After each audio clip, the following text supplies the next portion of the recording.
എല്ലാവർക്കും നമസ്കാരം. The expert physio YouTube ചാനലിൻ്റെ പുതിയൊരു വീഡിയോയിലേക്ക് എല്ലാവർക്കും സ്വാഗതം. നമുക്കറിയാം, നമ്മുടെ കാൽപാദത്തിൻ്റെ അടിഭാഗത്ത് പാദത്തിൻ്റെ മധ്യഭാഗത്ത് നിന്ന് ഉള്ളിലേക്ക് അല്പം വളഞ്ഞു കാണപ്പെടുന്നു. ഇതിനെ ആർച്ച് ഓഫ് ദ ഫുട്ട് അഥവാ കാൽപാദത്തിലെ കമാനം എന്നാണ് പറയാറുള്ളത്. ഇതിൻ്റെ പ്രാധാന്യത്തെക്കുറിച്ചാണ് ഇന്നത്തെ വീഡിയോയിൽ പരാമർശിക്കുന്നത്. നിൽക്കുമ്പോഴും നടക്കുമ്പോഴും ഓടുമ്പോഴുമെല്ലാം നമ്മുടെ ശരീരഭാരം കാൽപാദത്തിൻ്റെ എല്ലാ ഭാഗത്തേക്കും തുല്യമായി വീതിക്കപ്പെടുന്നതിന് കാൽപാദത്തിലെ ആർച്ച് സഹായിക്കുന്നു. ഇതിന് ആർച്ചിൻ്റെ ശരിയായ ആകൃതി വളരെ പ്രധാനപ്പെട്ടതാണ്. ടാർസൽ, മെറ്റാടാർസൽ ബോണുകൾ, പേശികൾ, പ്രത്യേകിച്ചും പോസ്റ്റീരിയർ ടിബിയാലിസ് പേശി, ടെൻഡനുകൾ, ലിഗമെൻ്റ് എന്നിവയാണ് ആർച്ചിൻ്റെ ശരിയായ ആകൃതി നിലനിർത്തുന്നത്. Median longitudinal, lateral longitudinal, transverse എന്നിങ്ങനെ 3 ആർച്ചുകളാണ് നമ്മുടെ കാൽപാദങ്ങളിൽ ഉള്ളത്. 4 വയസ്സ് മുതൽ 7 വയസ്സ് വരെ, അതായത് കുഞ്ഞുങ്ങൾ കൂടുതലായി നടന്നു തുടങ്ങുന്ന കാലഘട്ടത്തിലാണ് ആർച്ചുകൾ രൂപപ്പെടുന്നത്. എന്നാൽ കുട്ടികളിൽ ജന്മനാ ഉണ്ടാകുന്ന വൈകല്യങ്ങൾ, ഉദാഹരണത്തിന് ജനുവാൽഗം, സെറിബ്രൽ പാൽസി തുടങ്ങി രോഗാവസ്ഥകളിൽ ആർച്ച് രൂപപ്പെടാതെ പരന്ന പാദങ്ങളായിരിക്കും ഉണ്ടായിരിക്കുക. കാൽപാദത്തിൽ വേദനയോ നീർക്കെട്ടോ നടത്തത്തിന് ബുദ്ധിമുട്ടോ അനുഭവപ്പെടുന്നില്ലെങ്കിൽ ഇത്തരത്തിൽ പരന്ന പാദം കാണുന്നതിൽ പരിഭ്രമിക്കേണ്ട കാര്യമില്ല. എന്നാൽ വേദനയോ നീർക്കെട്ടോ ഉണ്ടെങ്കിൽ കുഞ്ഞിൻ്റെ കാലിൻ്റെ അളവുകൾ കൃത്യമായി എടുത്ത ശേഷം ആർച്ചിന് സപ്പോർട്ട് നൽകുന്ന രീതിയിലുള്ള ചെരുപ്പോ ഇൻസോളുകളോ നിർമ്മിച്ച് ഉപയോഗിക്കാവുന്നതാണ്. മുതിർന്നവരിൽ പല കാരണങ്ങളാലും ആർച്ചിൻ്റെ ആകൃതിക്ക് വ്യത്യാസം സംഭവിക്കാം. അമിതമായ ശരീരഭാരം, കായിക പരുക്കുകൾ, എല്ലുകൾക്കുണ്ടാവുന്ന ഒടിവ്, പേശികളുടെ പരുക്ക്, പ്രത്യേകിച്ചും പോസ്റ്റീരിയർ ടിബിയാലിസ് എന്ന പേശിയുടെ ഡിസ്ഫങ്ഷൻ, പോസ്റ്റീരിയർ ടിബിയാലിസ് ടെൻഡൻ ഉണ്ടാകുന്ന പരിക്കുകൾ, നീർക്കെട്ട്, ദീർഘനേരം നിൽക്കേണ്ടി വരുന്ന തൊഴിൽ സാഹചര്യങ്ങൾ, ഗർഭിണികളിൽ ശരീരഭാരം വർദ്ധിക്കുന്നതിനാലൊക്കെ ആർച്ചിൻ്റെ ആകൃതി നഷ്ടപ്പെട്ട് കാൽപാദങ്ങൾ പരന്നുപോകാം. എല്ല് തേയ്മാനം, ആമവാദം തുടങ്ങിയ രോഗാവസ്ഥകളും ഈ അവസ്ഥയെ പ്രതികൂലമായി ബാധിക്കാം. നേരത്തെ സൂചിപ്പിച്ചതുപോലെ കാൽപാദത്തിലെ വേദന, നീർക്കെട്ട്, നടക്കാനുള്ള ബുദ്ധിമുട്ട് എന്നിവയാണ് പ്രകടമായ ലക്ഷണങ്ങൾ. ആർച്ചിൻ്റെ ആകൃതി വ്യത്യാസം കാലിൻ്റെ അലൈൻമെൻറ്റിൽ വ്യത്യാസം വരുത്തുകയും ക്രമേണ മുട്ടുവേദനയിലേക്കും നടുവേദനയിലേക്കും നയിക്കുകയും ചെയ്യും.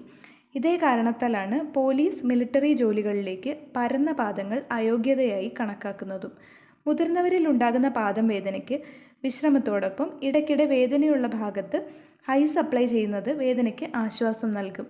വേദനയും നീർക്കെട്ടും കുറയ്ക്കുന്നതിനായുള്ള ഫിസിയോതെറാപ്പി ചികിത്സയും ഇതോടൊപ്പം സ്വീകരിക്കുന്നത് വളരെ ഫലപ്രദമാണ്.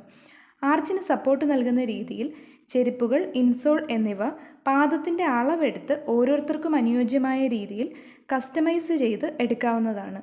ആർച്ചിൻ്റെ ആകൃതി ശരിയാക്കി എടുക്കുന്നതിന് ഫലപ്രദമായ ചില വ്യായാമങ്ങൾ പരിചയപ്പെടുത്താം. ഈ വ്യായാമം ചെയ്യുന്നതിന് നമുക്കൊരു ടവൽ ആവശ്യമാണ്. ടവൽ നിലത്ത് വിരിച്ച ശേഷം അത് കാൽവിരൽ കൊണ്ട് ചുരുട്ടിയെടുക്കാൻ ശ്രമിക്കുക. ഇങ്ങനെ 10-15 തവണ റിപ്പീറ്റ് ചെയ്യുക.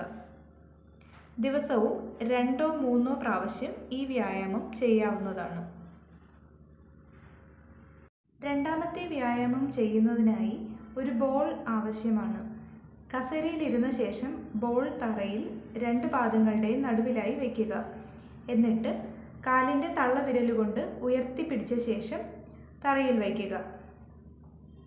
ഇങ്ങനെ 20 തവണ ദിവസത്തിൽ 2 നേരം ചെയ്യുക.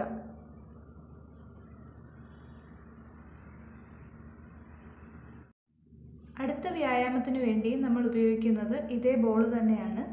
ബോൾ കാലിൻ്റെ അകവശത്ത് കണങ്കാലിന് മുകളിലായി 2 കാലുകളും കൊണ്ട് ചേർത്ത് പിടിച്ച ശേഷം 2 കാലിൻ്റെയും ഉപ്പൂറ്റി മുകളിലേക്കുയർത്തി വിരലുകളിൽ നിൽക്കുക. ഇതും 20 തവണ വീതം 2 നേരം ചെയ്യുക.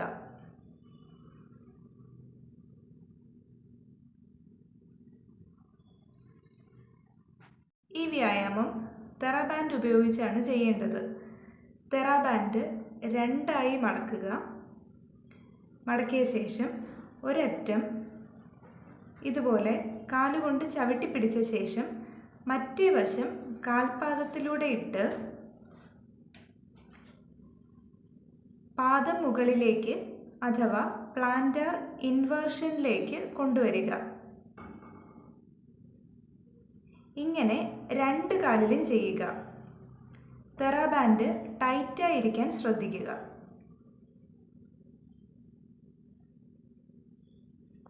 രണ്ട് കാൽപാദത്തിൻ്റെയും വശങ്ങൾ ഊന്നിക്കൊണ്ട് നടക്കുക.